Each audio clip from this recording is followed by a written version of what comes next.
우리 그리스도인들이 늘 해야 되는 게 무엇입니까? 예배입니다. 하나님께 우리의 마음을 다하고 뜻을 다하고 힘을 다해서 예배를 드리는 것입니다. 기독교인이라고 하면은 예배를 드리는 사람이 기독교인입니다. 하나님을 섬기고 그 하나님께 예배하는 사람이 교인이에요. 그 사람이 성도입니다. 우리는 불교가 아닙니다. 제가 이렇게 보니까 불교인들은 그렇게 해요. 자기가 이제 절에 한 번도 안 가요. 1년에 한 번도 안 가고 거의 4월 초파일 때나 한 번 갈까 말까 하거든요. 근데 항상 자기의 종교는 불교라고 그렇게 얘기를 해요. 가가지고 뭐 제사를 하거나 뭘 하거나 하지 않아도 나는 불교라고 이야기를 합니다. 그런데 우리 기독교는요, 예배를 드리는 사람이 성도예요. 하나님의 영광을 알고 예수님의 십자가의 보혈을 알았어요. 그래서 예수님의 이름으로 구원을 받은 성도는 그날부터 자기의 마음 속에서, 자기의 가슴 속에서 불타는 것은 예수님의 십자가가 불타고 예수 그리스도의 은혜가 불타요. 그래서 예배를 드릴 수밖에 없고요. 하나님 앞에 나와서 주님을 찬송하는 것이 우리의 기쁨이 되고 우리의 힘이 된다라고 하는 것이죠.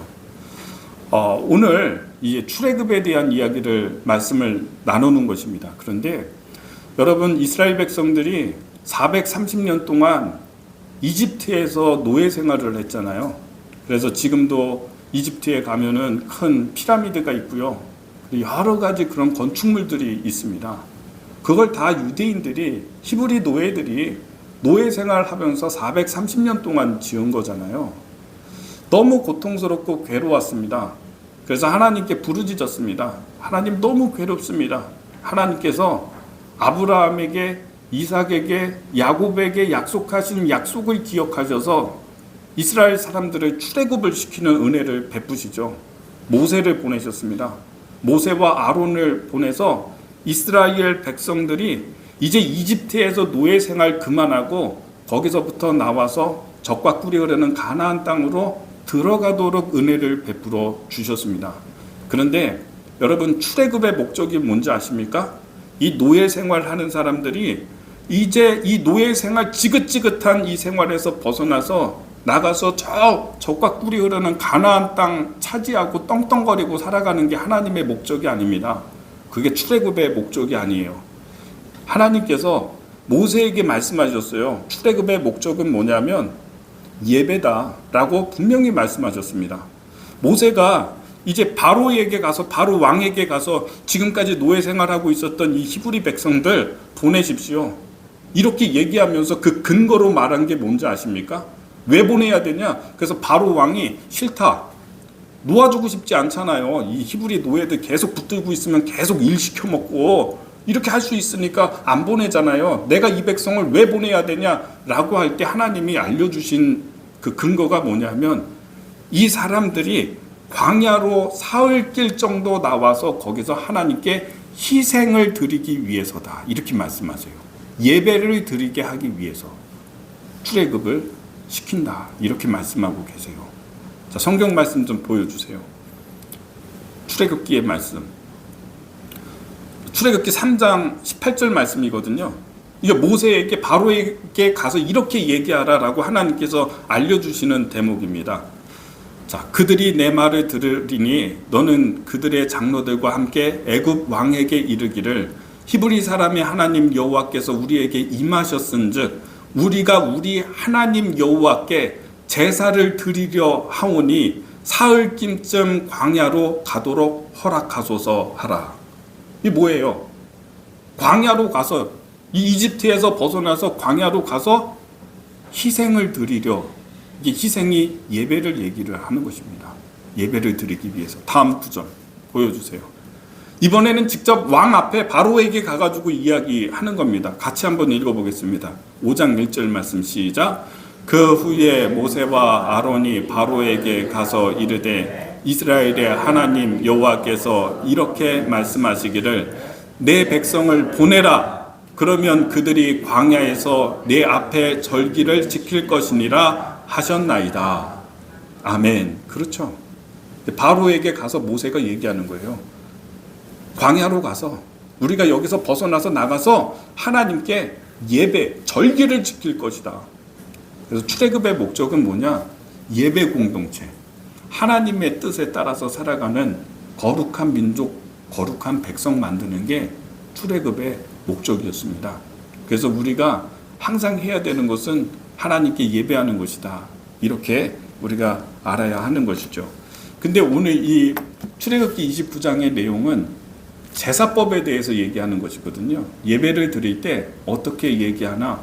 그 예배 가운데요, 뭐 화목제도 있고요, 번제 있고, 화목제, 속죄제, 속건제, 이런 소제, 전제, 이런 다양한 제사가 있어요. 근데 오늘은 번제에 대해서 말씀을 드리려고 해요. 근데 이게 굉장히 중요해서 그렇습니다.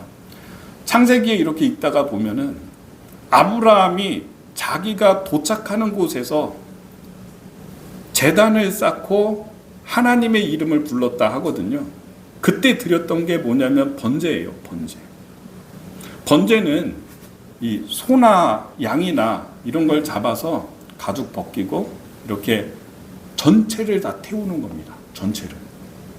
거기는 뭐 인간이 가져가고 가서 뭐 자기가 먹고 하는 게 없어요. 그 전부를 다 태우는 거예요. 불로 태워서 연기로 이렇게 하나님께 올려드리는 게 번제입니다. 그러니까 최초에 아마 가인과 아벨이 드린 게 이게 번제였을 거예요. 속건제라고 있거든요.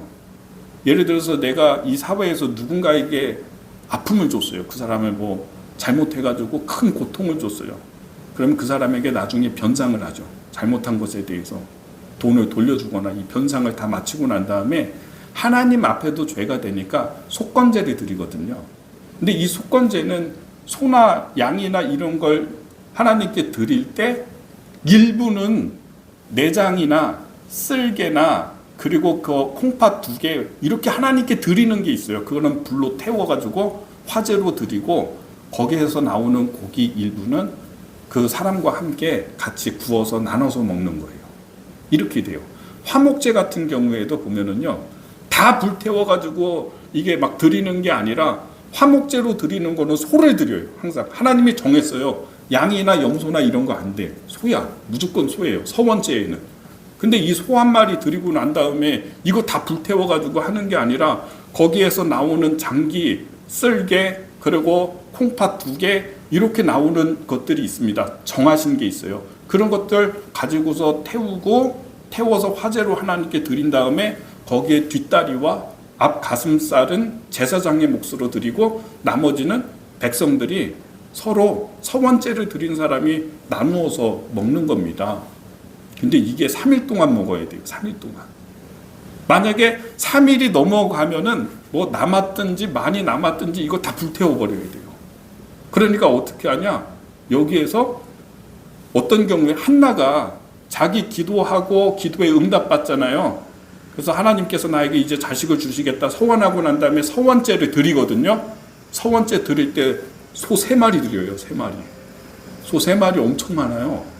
여러분 소 뒷다리살 하나 가지고서 일가족이 먹어도요 3일 동안 먹기 힘들어요.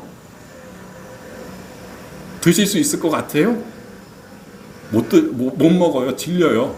그러면 어떻게 하냐? 이거 3일 지나면 다 태워야 되거든요. 없애버려야 되거든요. 법이에요, 이게. 그러면 옆에 있는 친구들 다 불러야 돼요. 이웃들 다 불러야 돼요. 동네 사람, 오늘 한나가 드렸던 황소 3마리 이거는요, 절대로 자기 식구끼리 욕심이 많아가지고 우리끼리 다 먹을 거야. 절대 안 됩니다. 그러면 온 동네 다 불러야 됩니다. 이웃 사촌 다 불러야 돼요. 그래서 거기서 어떤 일이 벌어지냐? 하나님께도 그 마음이 들림이 되고 친구들과 이웃들과 사람들과의 관계가 확 열리는 거예요. 나눠주는 거죠. 갈 때 덩어리씩 딱 해가지고 신문지에 싸가지고 나눠주고 또 다 그냥 보내지 않고 오고 가는 정이 싹트고 마음에 풀리고 전에 기분 나쁜 거 있었거든요. 전에 막 나한테 인상 쓰고 한 거 기분 나쁜 거 고기 한 덩어리 싸주니까 다 풀리고 여기서 화목해지죠. 화목제예요 이게. 이 화목제 가운데 서원제는 그렇게 드려요. 그래서 하나님과 풀리고 사람들과 풀리고, 그래서 그 집이 복을 얻고. 근데요, 번제 같은 경우에는요, 그건 다 하나님께 드려요. 다 전체를 다 태워야 돼요. 자, 오늘 말씀을 좀 보겠습니다. 번제에 대해서 알려드리려고 하는 겁니다. 자, 보겠습니다. 38절 말씀을 같이 한번 읽어보겠습니다. 시작. 내가 제단 위에 드릴 것은 이러하니라. 매일 1년 된 어린 양 2마리니. 39절 시작. 한 어린 양은 아침에 드리고 한 어린 양은 저녁에 드릴 때에. 어린 양 제사입니다. 근데 1년 된 어린 양이에요. 1년 정도 양이 되면요, 그래도 제법 크죠. 아주 많이 이렇게 크지는 않지만은, 그래도 1년 된 어린 양을 다 죽이고, 또는 피는 피대로 구분하고, 각을 뜨고 해가지고 정성스럽게 그걸 태우는데, 전체를 다 태워서 누가 가져가거나 제사장이 목으로 취하거나 하는 것 절대 없이 온전히 하나님께 태워서 연기로 올려드리는 거죠. 이게 번제입니다. 이걸 아침에 한 번 하고 저녁에 한 번 합니다. 이스라엘 공동체 대표로 하는 거죠. 대표로. 우리 집에서 그렇게 하라면 못하죠. 이거 큰일 나죠. 가산 거덜나고 그렇게 되겠죠. 근데 그렇게 하는데, 절대로 이 번제라고 할 때는 어린 양 번제와 함께 같이 하는 게 있습니다. 그 다음에 말씀 보세요. 40절에 같이 한번 읽어보겠습니다. 40절 41절 시작. 한 어린 양의 고운 밀가루 10분의 1 에바와 찌은 기름 4분의 1 흰을 더하고, 또 전제로 포도주 4분의 1 흰을 더할지며. 아멘. 네.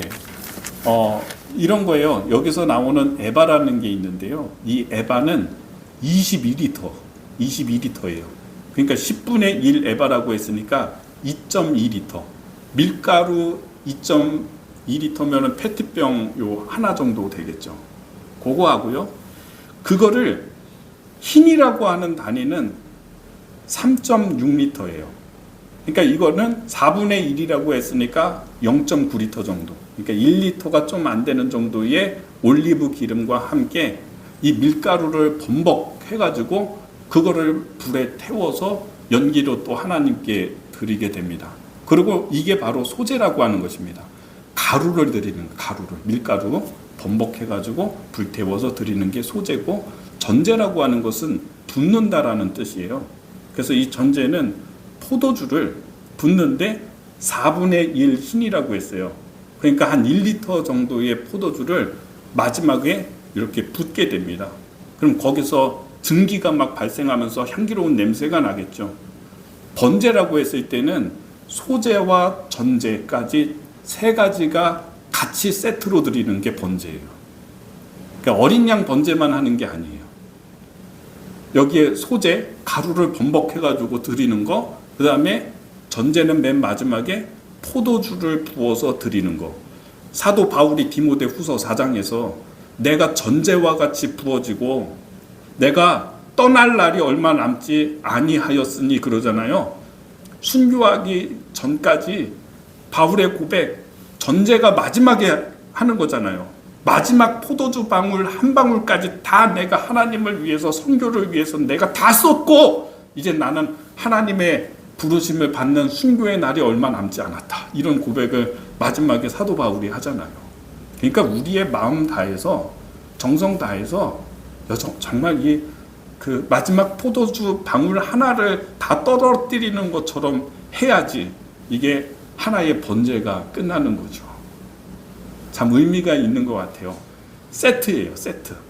절대로 어린 양 번제 하나만 가지 않고, 번제라고 하는 거는 소제와 전제, 마지막까지 전제까지 같이 해서 세트로 번제다, 이렇게 얘기하는 것입니다.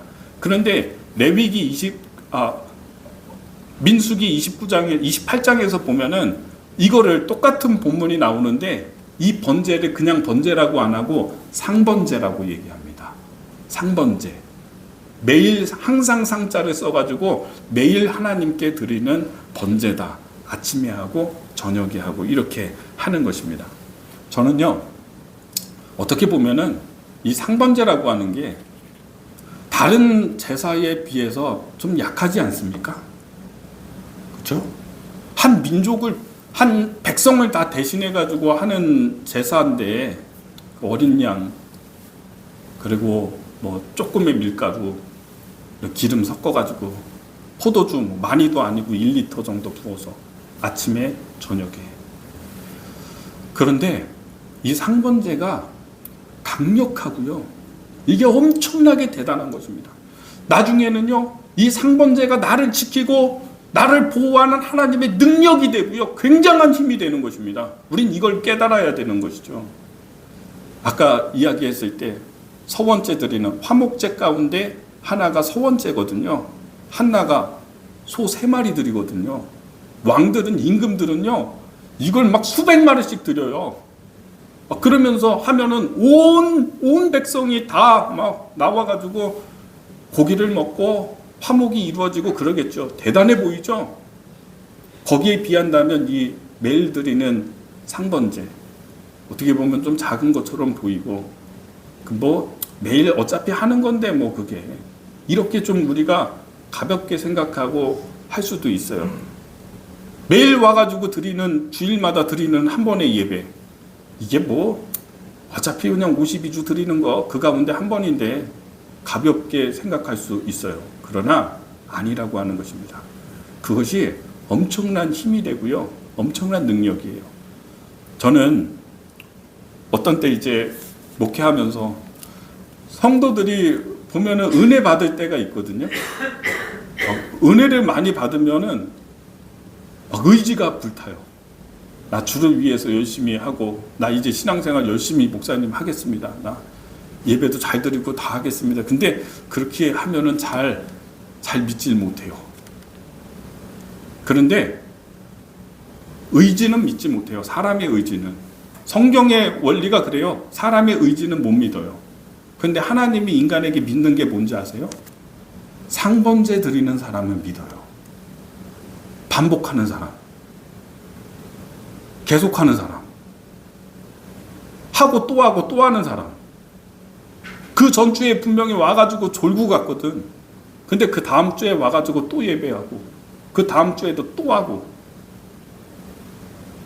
때로는 우리가요, 정말 내가 오늘 예배는 막 나를 다 드린 예배 같아, 하나님의 은혜가 막 쏟아지는 예배 같았어, 막 느껴졌어, 이게 아니어도요, 매일매일 상번제 드리듯이 드리는 그 예배가요, 어떤 순간에는 나를 회복시키는 힘이 되고 능력이 돼요.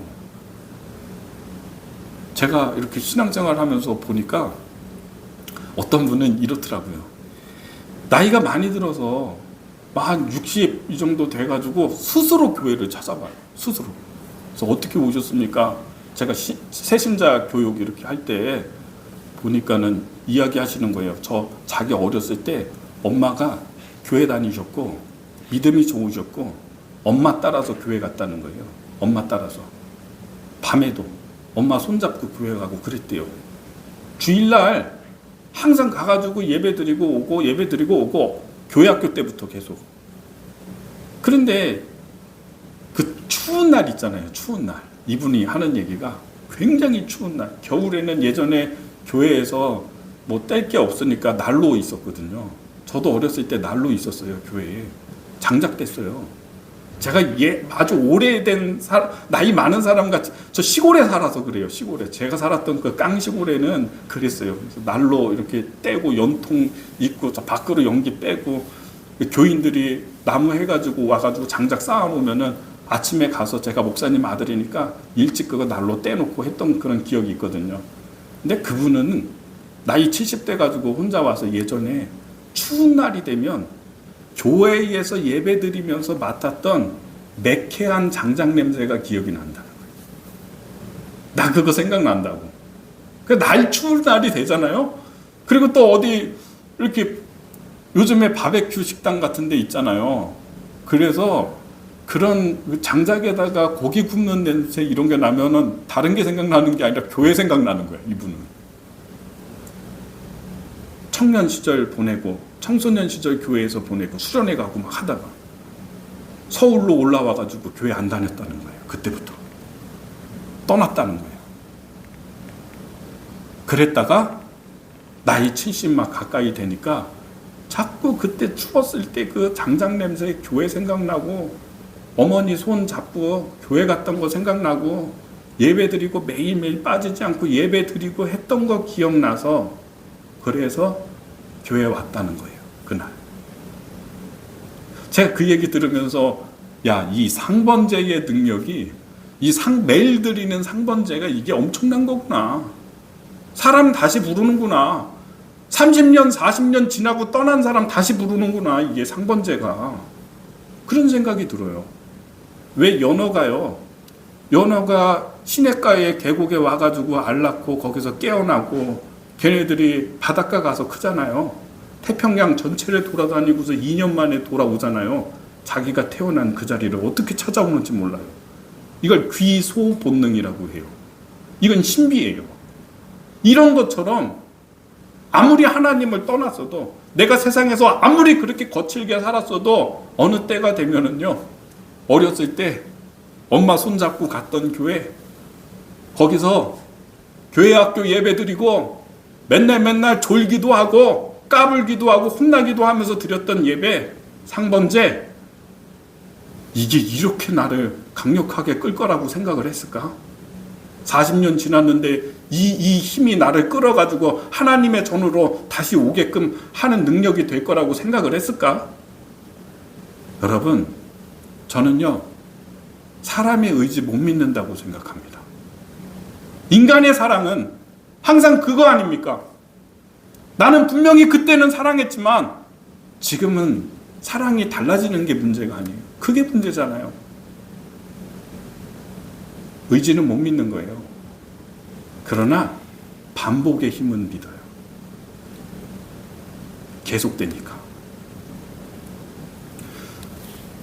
우공이산이라고 혹시 아십니까?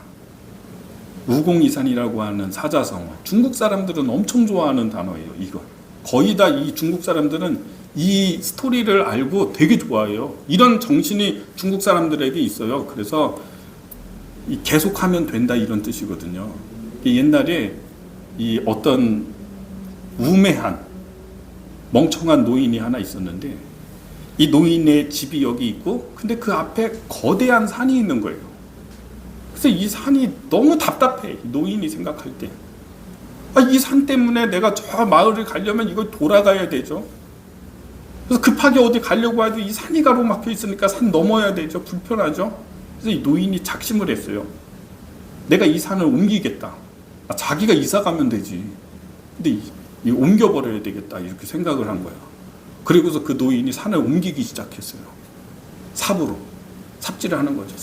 퍼가지고 자루에 담아가지고 저 멀리 가서 바닷가에다가 버리고 또 와가지고 또 삽질해가지고 자루에다가 담아가지고 또 가가지고 또 버리고 이걸 매일 반복하는 거예요. 그랬더니 그 동네 사람들이 우매하다. 저 노인 바보 같다. 멍청하다. 산을 어떻게 옮겨? 말이 되나? 살 일이 얼마 안 남았는데 저걸 뭐 하지도 못할 일을 왜 하냐고 이렇게 조롱을 했죠. 근데 그 산에 산신령이요. 이제 중국 얘기니까요, 이거는. 그 산신령이 이 노인이 하는 짓을 보면서 얘기하는 거예요, 서로. 저 바보 같은 노인네가, 어리석은 노인네가 산을 옮긴다고 그래. 멍청하다. 이제 곧 죽을 텐데. 그러면서 얘기를 하고 있는데 노인이 혼잣말 하는 거예요. 삽질하면서. 내가 하다가 안 되면 내 아들이 하면 되고 내 아들이 하다가 안 되면 아들의 아들이 하면 되고 그 아들의 아들 때에 이게 안 된다면 그 아들의 아들의 아들이 하면 되지. 내 아들이 하면 되지. 아들의 아들이 하면 돼. 삽질하면서 혼잣말로 떠드는 거예요. 근데 그 얘기를 산신령이 듣고서는 기겁을 한 거죠. 저 무서운 인간이라고 저거. 그리고 저 노인이 분명히 저 산을 옮길 거라고. 그 전에 우리가 옮기자 해서 옮겼대잖아요. 산을. 산신령이 옮겨버렸대잖아요. 계속하는 힘이에요. 그래서 중국 사람들이 이런 정신이 있어요. 그래서 가는 곳마다 전 세계의 제일 중요한 땅을 중국 사람들이 차지하거든요. 비싼 땅. 무공이산의 정신으로 계속 하는 거예요. 계속 찾아가서 팔라고, 이 땅 팔라고. 그다음에 땅을 산 다음에 절대 나는 다른 사람한테 땅 안 팔아요. 무조건 안 팔아. 사면. 이러면서 땅을 모아요. 그래서 거기에 화교를 형성하고 거기서 살아가는 거예요. 이런 정신이 있어요. 매일매일 하는 거예요. 반복해서 하는 거예요. 또 하는 거예요. 여기에는 능력이 있는 거예요. 계속하니까. 상번제의 정신이 그런 정신이에요. 하나님께 나를 위해서 십자가에서 죽으신 예수님을 기억하면서 기념하면서 그걸 계속 반복하는 거죠. 여러분, 혹시 제가 이 소재와 전제 이야기할 때 이거 좀 어디서 좀 신약성서하고 비슷한 데 있는데 이렇게 떠오르지 않습니까? 예수님이 성만찬할 때 떡을 손에 가지사 떼어 제자들에게 주시며 말씀하여 가라사대 이는 너희를 위한 나의 몸이다 하시고, 또 식후에 잔을 드시고 감사 기도 드리신 후에 제자들에게 나누어 주시며 말씀하시되 이는 죄사함을 얻게 하려고 많은 사람을 위해 흘린 새 언약의 피니 이를 행할 때마다 나를 기념하여라 하셨죠. 떡이 뭡니까? 여기에 소재 드릴 때 밀가루하고 기름하고 범벅이면 떡 되는 거잖아요. 그거 구우면 떡이잖아요. 소재. 전제 무엇입니까? 포도주 붓는다고 했잖아요. 이 잔을 제자들에게 주시면서 나를 위해서 누가? 예수님이 십자가에서 죽으심으로 나의 대속자가 되시고 내가 받아야 되는 징계와 멸망의 심판의 모든 징계를 예수님이 다 짊어지시고 우리를 위해서, 그래서 누구든지 예수를 믿는 자마다 영생하는 하나님의 자녀가 되는 권세를 주셨잖아요. 그렇죠? 우리가 그거를 예수님이 말씀하실 때 떡을 주시면서는 기억하라고 하시고 포도주를 주시면서는 기념하라고 하시고, 그러니까 예배가 예수님 은혜 기억하고 기념하는 거잖아요. 계속. 오늘도 우리는 예수님 은혜 선포하고 예수님의 은혜 기억하고 하나님 내가 그 사건을 기억하고요. 예수님의 사랑을 기억하고 있습니다. 감사합니다 하면서 드린 예배, 매일매일 드린 예배가 그게요. 여러분 우리의 몸에 새겨지고요. 나의 DNA에 새겨지고요. 나의 영혼에 새겨지는 거예요. 그리고 어느 때가 되면 정말 내가 상상할 수도 없는 하나님의 능력으로 내 믿음이 자라서 하나님 앞에 나가는 거죠. 제가 그 성도 얘기 아까 했잖아요. 40년 지난 후에 왔다고. 그렇죠? 매일매일 드리는 상번제, 그의 몸에, 그의 영에, 그의 정신에 자기도 모르는 사이에 이게 다 기억이 되고 기념이 되고 해가지고 40년 지난 후에 막 떠오르고 막 하니까, 저는 우리 사랑하는 성도님들 여러분 무공이산 정신으로 매일 하시고요. 상번제 중요하게 생각하고요. 주일 예배의 능력을 되찾고요. 여기서 예수님의 사랑과 은혜를 계속 기념하고 기억하고 할 때 또한 하나님의 크신 은혜와 권능이 여러분의 삶을 붙드는 은혜가 있게 되기를 예수님의 이름으로 축복합니다. 기도하겠습니다.